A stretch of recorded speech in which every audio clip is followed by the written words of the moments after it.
All right, I'm at work. She says, come get me. I think I'm going into labor. I drive into Brooklyn. I pick her up because we were living in Brooklyn. And you were at your craft store, or I'm sorry, I was ceramic supply store, sorry. on the LaGuardia place. And I drive her back to NYU. And we go in, and, well, the doctor's there for a little while, and the doctor's like, well, you know, this is going to be a difficult one. And Michelle asked for an epidural. She was like, I'm not doing an epidural. I'm not doing an epidural. Can I have an epidural? By the way, yeah, I did the same thing. So once she got that epidural, I was like, I gotta go walk the dog. And I gotta go. I really drove to Brooklyn. I copped some crack, and I copped 240 ounces of Budweiser. For some reason, the beer thing struck me more than the crack. So I went into my apartment, and I smoked the crack, and then I guzzled the beer so I wouldn't be crazy.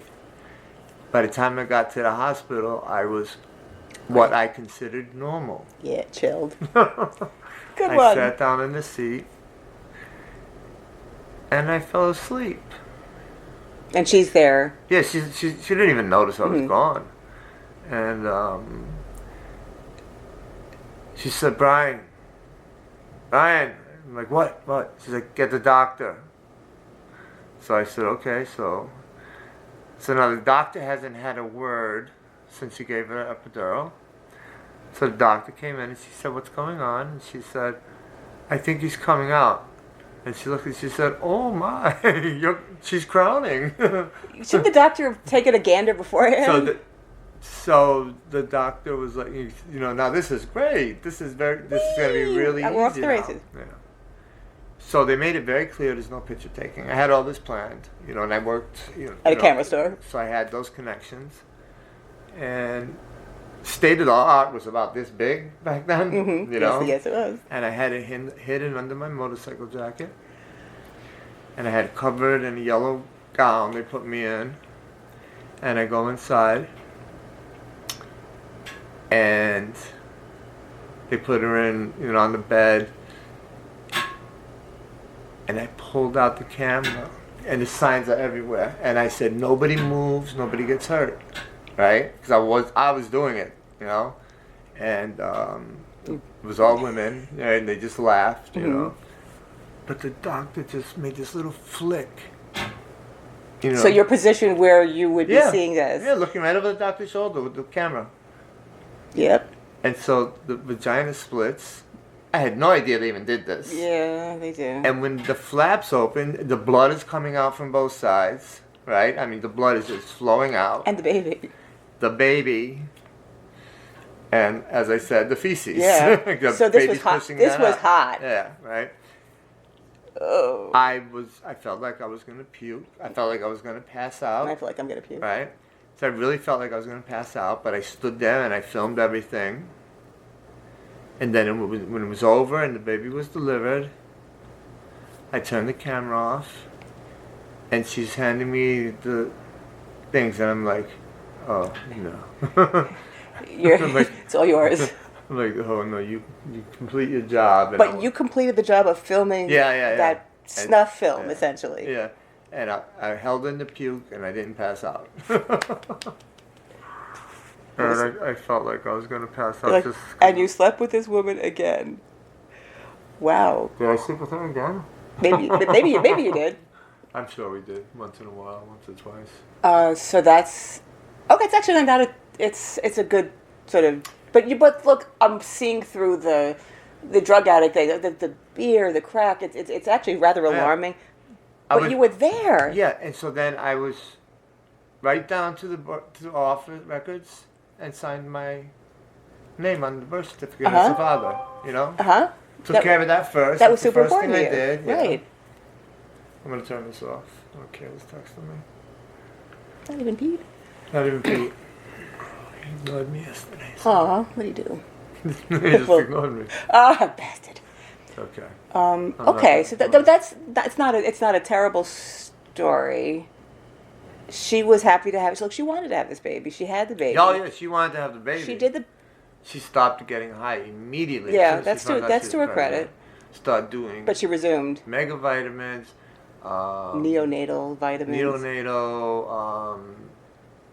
And She went to every doctor. We went to every doctor appointment. She had me in Dan Lamar's class. It's really funny. It's a Didn't combination. even use it. Yeah, no, no, that's the joke. No, no one ever uses it. It's just something you think you're supposed to do. We went to St. Vincent's. And it was. And was it a joyful moment? Yeah, it was. I mean, the kid's alive. He's healthy. He's beautiful. My family was happy. Oh my God. Interesting. Like your siblings. My sisters were so happy because I told them I'd never have a kid. Right. And my sister walks into the thing where the babies are, and I said, "Come here, I'll show you." She said, "I can see him already." Yeah, he looks very much like you. She's like, "That's a Thompson. I can tell." Yeah, that. and I never believe that stuff, but there's the occasional baby where it's like, holy jamolies, DNA, it really exists. And let's see. Ashley walked out of the hospital 2 days later in what they call yoga pants today. Yes. Looking fabulous. Yeah, I bet. She had one of those. She might gain 12 pounds or something like that. It was just amazing. Yeah. And everybody was like, "Fuck you." Yeah. How dare you look like that? No belly at all. Yeah. So she was genetically blessed. In that aspect, Right. it was like nothing. It's like nothing happened. And she stopped taking drugs, and I gather she had a non-traumatic pregnancy. Yeah. Okay, that's good. I mean, that's in the midst of all this ugliness, there's some normality and. Yeah. So when I say, I did the right thing. When she told me she was pregnant, I did the right thing. I got a job. Yes, you did. And I spent the night at the Earl Hotel smoking crack and drinking and going to work in the morning. I guess that was as right as you could make it, right? While I was robbing my boss. Yeah. I didn't do it at all. Yeah. That's my point. That's I guess that's as good as it got. I just pulled something up. Right. I considered it doing the right thing. But what's funny, you said, I'm going to kick this bitch out, I'm going to do this terrible thing, I'm going to make my point. Well, that came, And then when she walks in and says, I'm pregnant, you were completely wasted, and that turned you, you said, into the nicest guy in the world. Yeah, I just did a hit of and that didn't make you violent, it made you... No, it made me very calm and kind of timid. So that's, come in, let's talk about this. Isn't that crazy? Said, so what do you want to do? She said, I want to keep it. I said, okay. If not for that, if not for crack, there would be no Cameron. I don't know how to reconcile that. Oh, that's the truth then, And I was talking to Cameron a few weeks ago, and I said to him, because it was after I went to the hospital on that visit, and I was listening to all this bullshit, I just couldn't believe the lies that this doctor who she lives with was telling other doctors. Okay. So, I was really fed up with it, and I'm like, Cameron, we have to have a talk. And we need to meet and have a talk. And so we met, and I said, with all the lies that I heard in that hospital, I have to sit with you right now and tell you the truth about everything. Because the doctor, the doctor that she lives with, the psychiatrist, told them that she got hooked on fentanyl after a car crash in L.A. And when was this? That's not what happened. Never happened. He's just so... misinformed? No. What do you call them? Enabler. He's such an enabler. Oh, boy. So he lets girls like her live in his apartment, and whatever he gets from them, he gets. Ew, it's worse than an enabler. Oh, yeah. It's an exploiter. Exploiter, yeah. So, I said to him, I said, when I heard Steve lying, I just can't imagine the story you must have in your head. He said, I know. I said, I don't think you do. And I'm going to be honest with you. I'm going to be brutally honest with you and tell you exactly how it went down. And I started with your mother came in the bar and pulled out a credit card, a gold Amex. And I said, oh, she's mine. This was the first he'd heard of the wacky meet cute that you guys had a million years earlier. Yeah, of why I... Yeah, why you two? I said 20 minutes later, we went around the corner in her Divvy bed. up the girls. Yeah. I said, I didn't say the part I got I got her pregnant because I was mad at her. Mm-hmm. But And it's a safe bet. She never told him you that. know, I said, all we did was fight. We tried to keep it together for you. I said, Oh my I goodness. told him the story of getting stabbed and getting addicted to heroin, of Laura and his mother giving me the heroin, and of me taking it, and then how I kept shit together while she was doing all these drugs. And I said, and you know, I said, do you remember when they left you, when she left you upstate, how sick you were? He said, I wasn't sick. I said, Cameron, you were very sick. You don't remember? He goes, I don't remember. I said, yes, Cameron, you were kicking heroin. You know, she had him on heroin for almost 6 years, breastfeeding him. She breastfed him until he was 6. So, in the beginning, I said, you cannot breastfeed him and take drugs. Full academic scholarship, Colgate University, Yeah, well. GED from prison, right? So, and I explained this to Cameron like this. I said, she told me, and she used to always tell me shit like this, you're so dumb. You have no idea what you're talking to. You're such a, what you're saying, you're such a stupid person. You have no idea how the body works. Now, that was good enough for me, even though I know it wasn't true. Right. You were in a position It to. was good enough for me. Yeah. Okay, I'm dumb. Alrighty. Let's do some more drugs. Yeah, right. You know? If you say so. And, Yeah, but it's like life smart, life stupid, Yeah. because she couldn't. yeah. But he, you know, and he didn't know that at all. And that kind of like sent him for a loop. I would imagine it would. Um, But he knew there was massive dysfunction, or no, but he didn't. He didn't I was know- like, you don't remember how sick you were? Wow. Because they were telling me how sick he was. And he was of an age where he could remember that. 6 years old. Yeah, I mean, you remember things when you were 2, 3 years old. I remember when I was 6. So what did he think? Well, he's doesn't- memory falsification. Yeah, or whatever, okay. he just doesn't remember Okay. it. And This is very, very sad. his mother used to tell him that I would beat him, I would box his ears, I'd smack him in the face. Oh, and one time he hit his mother in front of me and I slapped him on his butt. That's it. That's not what we're talking about. Other than that, he was like, he listened to everything I said. He just ran roughshod over her. You know? Give me this, give me.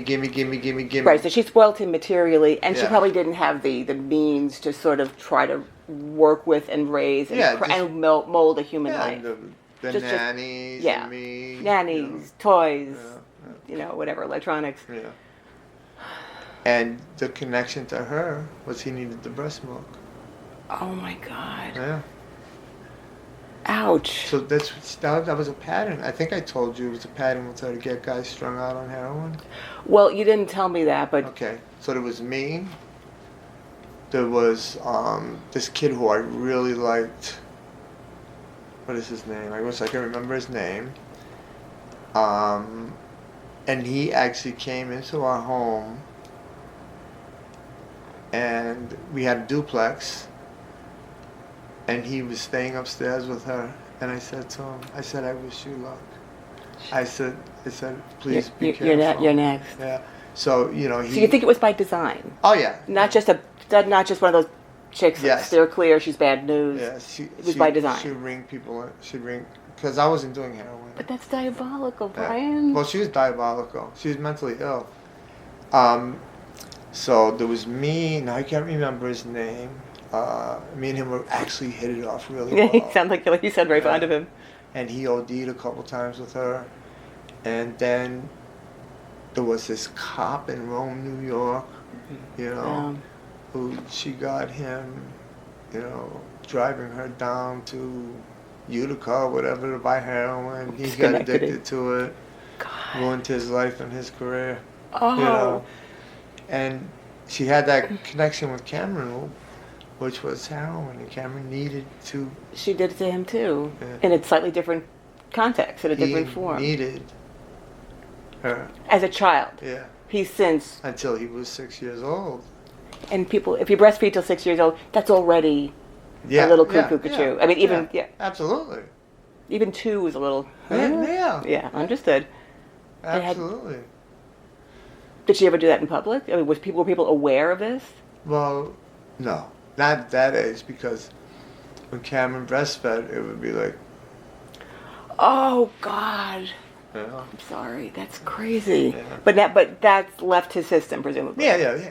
You know, heroin. I mean, I drank and breastfed. It's Heroin is without overdosing, it does nothing to your body. It lingers. Over And it doesn't linger. It goes long-term effects. Okay. Right? It's the secondary stuff that you do like that kills you. Okay.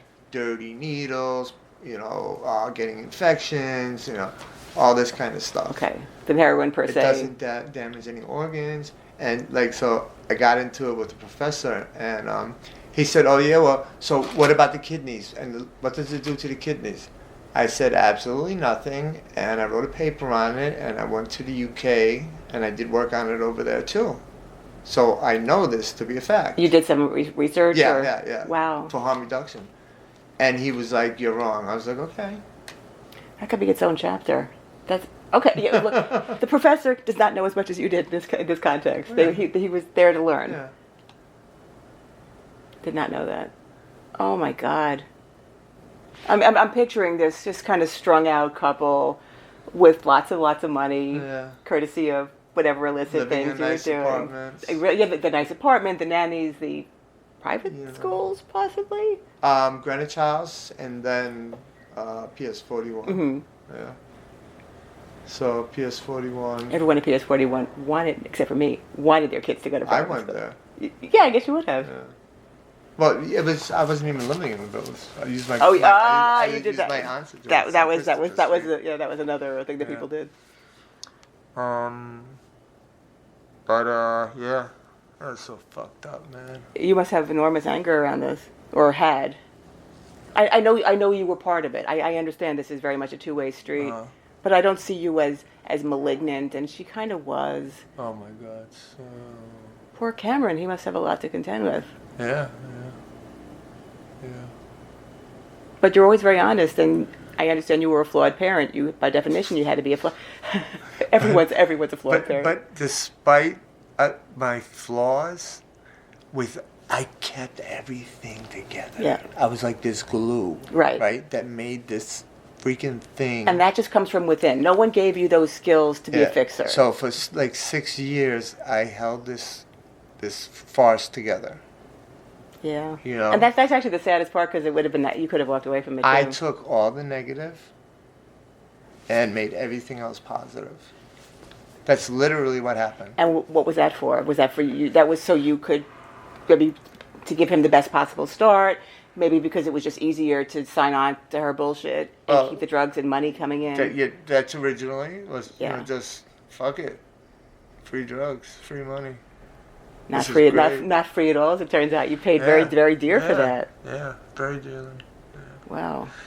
And then along came the kid, and I went and got a regular job, and she stopped working. But she didn't stay home and make breakfast. It didn't take that form. Well, for a very short period of time. Okay. And that didn't last very long. I don't know if I told you this story. This is so funny. So we're living in this place on Butler Street, and maybe you can do some research and get the guy's name, because I totally forget it. But like townhouses, twin townhouses, or whatever they're called, the first floor and second floor, Duplex? 4 apartments. Okay, like a Foursquare? Is it whatever it is. Okay. I don't even know the name. Butler Street is in Manhattan? No, it's in Brooklyn. Okay. This is why I drove home to smoke crack. So this African guy moves in next door, and he's very nice every day, very polite, very well educated. And one day, I'm like, shit, I can't get in. I don't have my keys. So I knock on his door and I say, listen, can I climb from your terrace to my terrace to get in? He's like, if you wanted to, sure, if you want to try. All right. So he takes me through his bedroom. The only thing in his bedroom was a bed, Hustler magazines, and an AK-47. So a soulmate. So I looked at him, and he said, this is a very dangerous neighborhood. You have to have protection. I'm like, bro, you got a machine gun. I didn't say Yeah. it. I just said, okay. And I went, and I climbed over to my terrace, you know. And, you know, so we were friends. Now I know he has an AK-47, so that's good to know. Yeah. Right? Years later, I'm watching 60 Minutes of 2020. It's a fucking CIA safe house. He's the president of Uganda after Idi Amin, and Idi Amin's people were trying to kill him. That was your neighbor with the hustler and the That was AK. the guy with the AK-47. Who let you into the apartment, Yes, no less. yes. But in the interview, he discusses living in the apartment. Jesus. I saw this on TV on 2020, and I'm like, I was worried about NYPD all the time. Oh my The God. CIA was monitoring this house. This was his safe house. This Yes, was where they... This was a CIA safe house. Just some random apartment in a not-so-great neighborhood where... CIA Right. safe house. It wasn't FBI. Right. You know, it wasn't Secret Service. Oh, my God. And I'm worried about NYPD patrol cops coming and busting me for crack. I can no longer wrap my head around this. All right, so what we can do... Dang. What I can do, you know, we can try and get his name, Mm-hmm. and then we can Google the interview, and, you know, you'll see... And that was on 60 Minutes, you said, right? It was 60 Minutes of 2020 or something like Okay. that. I'm sure it exists. And it's, you know, it's proof. Mhm. You know, there's Yeah, proof. yeah. Some of this craziness, there's proof. Or- We'll go back. Presumably, that's a good idea, but we could also, you know, the former president of Uganda. Yeah. I mean, that's a matter of record Yeah. after Idi Amin.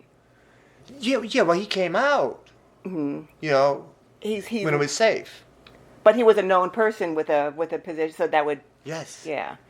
And, You don't remember his name because he didn't give you the right name. Idi anyway. Amin's people were trying to kill him. So the CIA gave him safe haven. Unbelievable. Yeah. Only me. Only you. I was like, worlds colliding in the most absurd way. Yeah. I Could was you- like, Because you couldn't get your keys. Because you were willing to like leap from one. that's my neighbor. He's looking familiar. That's the motherfucker who had the M16. And why was he even being interviewed? I mean, why did it bring his story to? But no, because of what happened in the government. You know, we're all in everybody's politics. I you get, know. yeah, but that just seems like such a normal, regular media. Okay, So Idi Amin was out of his mind. mhm, yeah. I don't remember I how we recall got him that. out. Did we kill him? I think so. Whatever happened. Yeah. This guy was put in, into power. Okay. So Idi Amin means people regrouped, and now they were going to kill him. hmm CIA swoops in. They have the responsibility to protect him. He says, "You've got to extract me. They're going to, it's over for me here." So it's interesting that he was well spoken and well educated and yeah. very personable. Yeah, you know, with the British accent. Yeah. Yeah. And we don't know what happened to him A though. little dark, round guy. Dark. Wow. But I can look into it and figure it out. Yeah, no, I think 'Cause that's I knew doable. his name and everything. Yeah. Well, Google knows all. Yeah. And especially someone where you said that there was some coverage. I don't know what YouTube would have, but it exists. It's out there. Something else I forgot. It'll come back to me where I thought we need to check this out. But yours. I think your story needs to be only as factual as you recall, as your recollections. Yeah. But when you bring somebody else into it, then it's Right. important to get it right. So, yeah, because I'm going to say like this crazy stuff happened. Because like I said, when I picked up A Million Little Pieces, I read like 2 pages and said, "This is bullshit." You knew, huh? Yeah. So, I don't want anyone to question some of this outlandish shit, Right. that actually occurred. Mind you, it remains outlandish, Sounds but made doesn't up. doesn't make it. Yeah. Like, I'm sitting in the floor in front of my futon in duplex, and the ball rolls out from under the futon. I told you that story? Mm-mm. Okay. Really? I didn't? Oh, start me off. I don't think so. It's not ringing a bell. Okay, so I'm in the apartment alone. Cameron and Michelle are in L.A., and I'm sitting on the floor talking to my sister on the phone. Okay. Dog and cat are upstairs. Remember the Super Bowls? Yes. So now big Super Bowl. The dogs play with him. Comes rolling out from under the futon and stops in front of me. I said, "Eileen, a ball just rolled out from under the futon and stopped in front of me. She said, Brian, what are you talking about? The ball stopped. Then the ball went like this. I said, Eileen, it just made an L. She said, Brian, are you fucking high again? I said, I swear to God, I'm not high. And the ball just made an L. Then the ball went. Made a triangle. Eileen, the ball just made a triangle. And my sister's like very scary. And she's like, well, what the hell are you doing in the apartment if that is happening? I'm like, I don't know what to do. So she's buying it too. She's like, get the hell out of there. I'm like, okay. And I'm still sitting on the floor looking at the ball. And then the ball goes like this. It makes a line through it. Right? So she's like, stay on the phone until you get out of there. So I like extend the phone all the way to the front door where I let go, it just flies, you know. Yes. And I got out. I go downstairs and the doorman said, what the fuck happened to you? I must have been white, right? And I told him, and he's like, yeah, okay, all right. Sorry I asked. So I go home. Yes, Mr. Thompson, whatever you say. This is on Barrow Street. I go to home and I tell my mother what happens. And we had lots of old books there, you know, lots of Greek and... It sounds. But my first thought was fraternity. I mean, you know, just that whole. So I start looking up, you know. I start symbolisms and everything. I go through the Greek alphabet. I go through the... What's the other one I'm trying to think of? Egyptian? No. Anyway, I go through a couple language books and look, you know, because Marty has all these really, really old books there. Mm-hmm. Like the symbol for boron, the circle with the line through it. Yeah. So, can't make heads or tails of it. So, I go back to the apartment the next day to pack and have the heroin delivered to me that I'm taking to LA that day. So my dealers come over. It's a couple. And I tell them what happened the night before. And they're like, bro, you really need to stop doing so many drugs. I'm like, I swear to God it happened. So anyway, I get the heroin. It's so hilarious. The efforts you went to decipher this. I fucking dressed in a purple suit and a yellow shirt, right? With my long ass crazy hair. And I forget what I was wearing on my feet, but it had to be something outlandish. Something statement, yeah. Yeah. And to fly to California with a stopover in Minneapolis. I have a spoon, a syringe in my inside pocket, and heroin on me. In Minneapolis, I go into the bathroom and I shoot a speedball. You know. How is that possible? Tell me what year this is. Ish. You'll be able to identify the year exactly. So I come out of the bathroom and now I'm fucking super paranoid, and I have to go back through the thing, and the security people, the ladies looking at me. That must have been such a sight. I had a purple suit. I'm gonna say yes. Yellow shirt, right. And my eyeballs were probably this big. Crazy long hair. And I got past her, and got into LA at midnight. Christina Angel, she was a Mormon girl who turned porn star, and she was a friend of ours. And Cameron's mother were there to meet me. Okay. I had the China White. All they had in LA was black tar heroin, which is garbage. Apparently, it's the lowest, yeah. Brian, you have to. I said, listen, what happened to me? Did you bring it? I'm like, I brought it. Listen to my story. They're like, shut the fuck up. Let's go. You know, so they like run into a bathroom and use it, right? They really don't care about your story at all. So then we're driving home and I'm telling them the story, and they're like, "You're such a fucking asshole. You're such an idiot. Why would you even say something like that?" And Christina's like, Christina's like buying into him. Michelle's like, "He's fucking making this up, Christina. Don't believe him." She's so high and belligerent. 4:00 in the morning, the Northridge quake strikes. We were right in the middle of it. The bed was literally going boom, boom. My first thought was, they're back, right? That's the first thing I thought, and that goes back to my childhood. They're back. And I just jumped on top of Cameron and Ashley and covered them because I thought the roof would come down and that's all I could do. Mm-hmm. And it went on for like a minute. It went on for a long time. And when it stopped, she looked at me and she said it was a cue.